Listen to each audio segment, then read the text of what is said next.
تو یہ سارے لوگ جو ہیں جو نون لیگ کی اعلیٰ قیادت بیٹھ کے پریس کانفرنس کر رہی ہے ان سے کہیں کہ یہی پریس کانفرنس یہاں کی مقامی قیادت کو بٹھا کے کروا لیں. صحیح ہے. ان کو بٹھائیں ساتھ اسلام آباد میں کریں, ان کو بلا لیں, اور یہاں کی خیبر کی جو پی ایم ایل این کی لیڈرشپ ہوگی نا, ہے یقیناً ہے, ان کو بلائیں اور ان سے کہیں یہی بات وہ بھی کہتے ہیں جو خواجہ آصف کہہ رہے ہیں, جو تاتارڑ کہہ رہے ہیں, جو طلال کہہ رہے ہیں, جو باقی لوگ کہہ رہے ہیں, یہی بات ان کے منہ سے بھی کہلواتے ہیں کہ جناب بالکل ہم سپورٹ کرتے ہیں جو یہ کہہ رہے ہیں. او بھائی آپ ہی کی اپنی پولیٹیکل لیڈرشپ یہاں پر امن اتحاد بنا رہی ہے اور وہ بالکل ہم آہنگ ہے ان کے جو یہاں کے قبائلی بات کر رہے ہیں وہی بات وہ کہہ رہے ہیں, ریالٹیز کا بھی ان کو پتہ ہے. تو اس کا مطلب یہ ہے کہ آپ کو تو اپنے گھر سے آپ کی نیریٹو کی سپورٹ نہیں مل رہی, تو کہیں تو پھر گڑبڑ ہو رہی ہے نا, کہیں تو پھر غلط ہو رہا ہے. اس سے سب سے زیادہ خرابی کہاں ہو رہی ہے؟ سب سے زیادہ گڑبڑ یہ ہو رہی ہے کہ لوگوں کا یہ نظریہ راسخ ہوتا جا رہا ہے, زیادہ مضبوط ہو رہا ہے کہ بھائی پھر یہ جو خرابی پیدا ہو رہی ہے یا جو بدامنی ہو رہی ہے یہ شاید کسی کے مفاد میں ہے, شاید یہ خود سے کرائی جا رہی ہے. ہم اس نیریٹو کو سپورٹ نہیں کرتے, لیکن یہاں کے لوگوں کی میجورٹی جو ہے وہ یہ ماننے لگی ہے کہ بھائی خرابی ایک دانستہ طور پر ایک خاص مقصد کے لیے کرائی جا رہی ہے. اور مقصد کیا, اب ہم ان سے پوچھتے ہیں کیا مقصد ہے, کہتے ہیں پتہ نہیں جی معدنیات ہو سکتی ہے, فلاں وجہ ہو سکتی ہے, یہ وجہ ہو سکتی ہے, وہ جاتے کوئی انٹرسٹ ہو سکتا ہے, ہاں, لیکن وہ کہتے ہیں کہ جی یہ تو ایک خاص مقصد کے تحت کروائی جا رہی ہے. تو اب دیکھیں وہ جو ایک گیپ پیدا ہو رہا ہے اس کے نتیجے میں پھر اس کے نتیجے میں یہ چیز ڈیولپ ہو رہی ہے جو کہ اور کاؤنٹر پروڈکٹیو ہے, نقصان دہ ہے. صحیح ہے. اچھا تھوڑا سا پولیٹیکل حوالے سے بات کر لیتے ہیں. سہیل آفریدی کے سامنے دو چیلنجز ہیں, ایک تو خیبر پختونخوا میں امن قائم کرنا ہے, اس کے لیے ان کا پلان ہے. دوسرا لوگوں کی ان سے امیدیں ہیں کہ وہ عمران خان کی رہائی کے لیے کردار ادا کریں گے. کل 4 میں آپ نے دیکھا وہاں پہ ہر کسی کا مطالبہ یہی تھا, باقی وہ عوامی رابطہ مہم اس سلسلے میں کر بھی رہے ہیں. جی, تو آپ کو لگتا ہے کہ یہ اتنا آسان ان کے لیے چیلنج ہے, کیا وہ کر پائیں گے؟ ملاقات ان کی ہو نہیں رہی ہے, اور ایک تاثر یہ بنایا جا رہا ہے کہ خیبر پختونخوا میں, اور وہی وہ لوگ جن کا آپ نے ذکر کیا ہے کہ وہ کہہ رہے ہیں کہ جی ایک بندہ لگا لیا گیا ہے, کبھی اس کو عثمان بزدار سے کمپیریزن کرتے ہیں, کبھی کہتے ہیں کہ بڑا جذباتی ہے, کبھی کہتے ہیں دہشت گردوں کا سہولت کار ہے. آپ نے ظاہر ہے ان سے ملاقات بھی کی, میں کل آپ کی ویڈیو بھی دیکھ رہا تھا, اس کے اندر بھی آپ نے ذکر کیا. تو ایک چیز یہ بتائیں کہ اس ایک طرف یہ تاثر ہے اور دوسری طرف ان کے پلانز ہیں, لیکن وہ اس پہ عمل درآمد ابھی تک نہیں کر رہے. وہ کہہ رہے ہیں پہلے میری عمران خان سے ملاقات کریں. ان کابینہ کا بھی ایک ضد سی انہوں نے لے لی ہے, اور حکومت کی بھی ضد ہے کہ نہیں ملاقات کروائیں گے, تو ایک اس میں بھی ایک گیپ سا بن رہا ہے. اچھا دیکھیں, ایک چیز تو یہ ہے کہ پہلے تو ہم یہ دیکھ لیتے ہیں کہ یہ ضد ہے یا ضرورت ہے.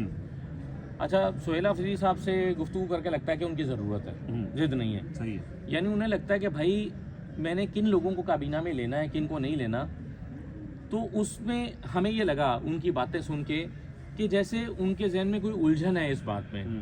یعنی ایک وہ لوگ ہیں کہ جو جن کی پارٹی کے لیے یا پارٹی کے ساتھ کھڑے ہوئے ہیں, لیکن وہ اتنے افیکٹو شاید وزیر نہیں ہیں, اتنے ایسے پرفارمر نہیں ہیں. اچھا, کچھ ایسے لوگ ہیں جن کی اسٹیبلشمنٹ کے ساتھ رابطے ہیں. تو کیا عمران خان کی یہ ضرورت ہے کہ اسٹیبلشمنٹ سے رابطے والا بندہ ہونا چاہیے؟ اگر ضرورت نہیں ہے تو ان کو کابینہ میں نہ لیا جائے, ان کی اور کوئی ضرورت نہیں ہے. صحیح ہے. مطلب ان کی اگر کابینہ میں آتے ہیں, ویسے تو خیر وہ کابینہ میں آئے بغیر بھی یہ ڈیوٹی پرفارم کر سکتے ہیں اگر وہ چاہیں تو, یا عمران خان چاہتے ہوں. تو مجھے ان کی باتوں سے لگا کہ کئی ایسے سوالات ہیں جس کے جوابات آنے کے بعد وہ کابینہ تشکیل دینا چاہتے ہیں. تو ان کی ضرورت پہلے ہے. ہاں, بعد میں اگر ضد بن گئی ہے کہ انہوں نے کہا کہ جی میں نے اب چونکہ کہہ دیا ہے, اگر میں اس کے بغیر جاتا ہوں تو پھر تو وہ علی امین گنڈا پر پور والی صورتحال ہو جائے گی, تو لوگوں کی جو مجھ سے توقعات ہیں وہ تو پوری ہوں گی. لوگ یہ چاہتے ہیں کہ بھائی پھر تم نے پھر جو کہا ہے وہ کرو. علی امین گنڈا پور کا یہ پرابلم تھا نا, وہ کہتے تھے کہ 90 دن میں رہا کراؤں گا ورنہ سیاست چھوڑ دوں گا, تو وہ تو نہیں کرتے تھے. یا کہتے تھے اب آ رہے ہیں تو یا پھر گولی چلے گی, ہم تمہیں بھی گولی ماریں گے. تو وہ ان کی باتیں تھیں صرف. تو لوگوں کو لگتا ہے کہ اگر خالی باتیں کرنے والا بندہ ہے تو پھر تو ہمیں نہیں چاہیے. اب چونکہ یہ کہہ بیٹھے ہیں فرق پیدا ہو, تو وہ چونکہ کہہ بیٹھے ہیں کہ میری عمران خان سے ملاقات ہوگی تو کابینہ بنے گی, تو وہ اب چونکہ ہوگا تو پھر آگے یہ بات پڑے گی. ورنہ ویسے گوہر نے تو ایک سولوشن دے دیا تھا جو ہمیں پتہ لگا کہ یہ ان کا سولوشن ذاتی تھا, اپنا کوئی ان کا سولوشن نہیں تھا. باقی بات رہ گئی عمران خان کی رہائی والی. تو دیکھیں, مجھے یہ لگتا ہے کہ یہاں کے لوگوں کے ذہن میں یہ ہے کہ عمران خان کی رہائی کی تحریک کامیاب ہو جانی تھی اگر علی امین گنڈا پور کا کمپرومائز نہ ہوتا. یہ لوگوں کو لگتا ہے.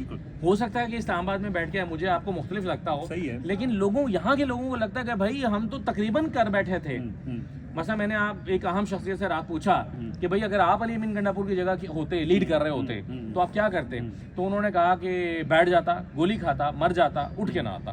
ٹھیک ہے, تو اب یہ ہے یہاں کے لوگوں کا خیال، وہ جو لوگ سوچتے ہیں کہ اگر ہم نے تو عمران خان کو رہا کرا لیا تھا، اچھا ہو سکتا ہے وہ غلط سوچ رہے ہوں مگر وہ یہی سوچ رہے ہیں، ٹھیک ہے.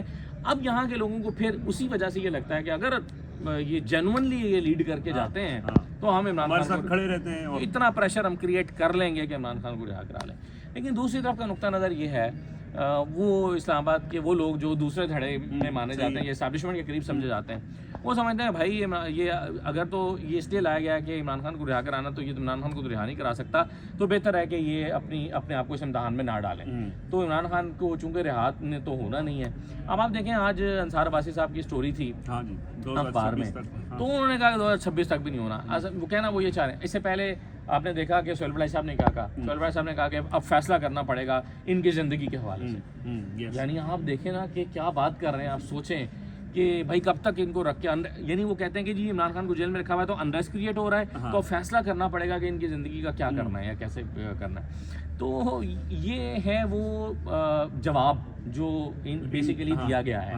چونکہ روزانہ پریس کانفرنس تو دوسری طرف سے ہو نہیں سکتی، تو ایک اور طریقے سے جواب دیا جاتا ہے. تو اب انہوں نے چونکہ یہ ایک مسلسل کہہ رہے ہیں جی اب عمران خان کو رہا کروانا ہے، تو ان کو یہ بتانے کی کوشش کی جا رہی ہے کہ بھائی اگر تم اسلام آباد آؤ گے بھی تو رہا تو عمران خان نے ہونا نہیں ہے، اس لیے تو 2026 میں بھی رہا نہیں ہونا، تو اس لیے نہ ہو تو بہتر ہے. لیکن اس طرح کی خبریں آنے سے کیا ہوتا ہے، اور چیزوں کے لوگوں کے اندر اگریشن پیدا ہوتا ہے. لوگ کہتے ہیں اچھا یہ بات ہے تو پھر تم 2026 کی بات کر رہے ہو تو رہا کروا کے دکھائیں گے.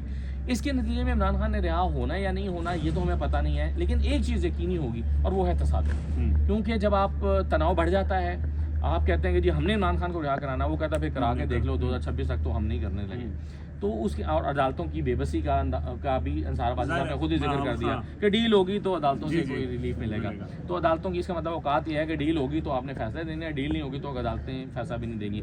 تو اس سارے کا جو نتیجہ ہمیں نکلتا نظر آ رہا ہے وہ تو تصادم ہے، اور جو کہ بالکل ایکسپیکٹڈ ہے. بس لاسٹ فائنل کامنٹ کر دیں، کیا دیکھ رہے ہیں کہ جو بڑی کال ہے وہ کب تک ایکسپیکٹڈ ہے؟ نومبر میں.